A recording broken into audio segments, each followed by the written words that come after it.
often ask me, are there bad spirits? Well, if you think bad, expect bad. If you think good, pray we get the good. But I have known there to be spirits that have not settled and are a little bit of a pain. So I'd say, let's talk to you, let's see, find out what's the matter.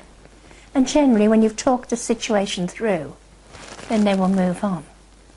Fine. But I have known the really bad side. And I came across a person some years back that certainly had a very bad energy with them. And it was horrific. They were literally taken over, and it was demonic. Now, I wondered, could I deal with this? I'm only a human being. I'm only me.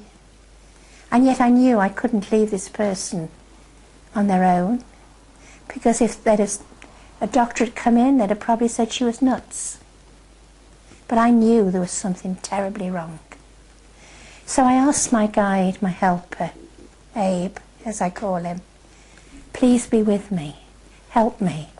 Please let the angels come and look after me.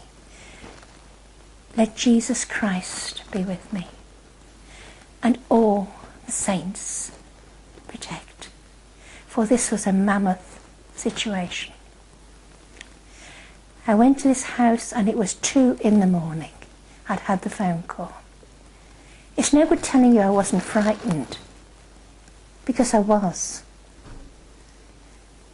And as I went in, this poor soul was thrashing around in a very demented state. Now, it was not a fit or anything like that. It was pure, pure evil.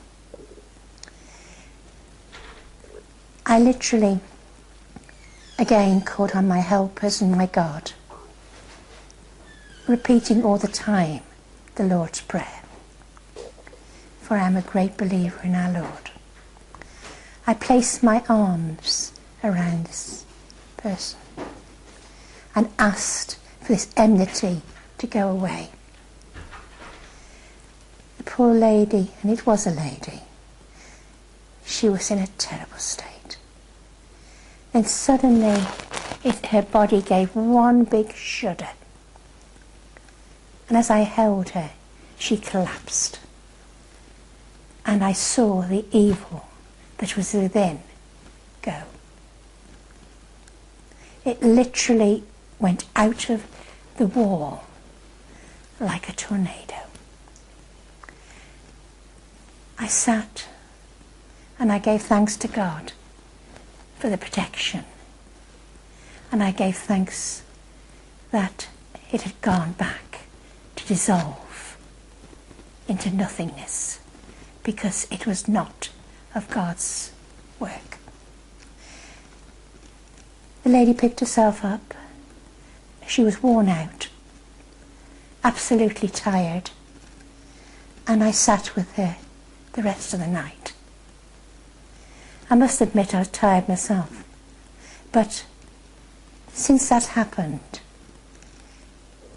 that was the end of it, and it never happened again. And I did ask the spiritual healers from the organisations of the church to come in and give her healing, because a situation like that can damage the aura. For the aura is the outer body of your spiritual being. And she's all right now. She's fine. And believe you me, she will never fall into that trap again.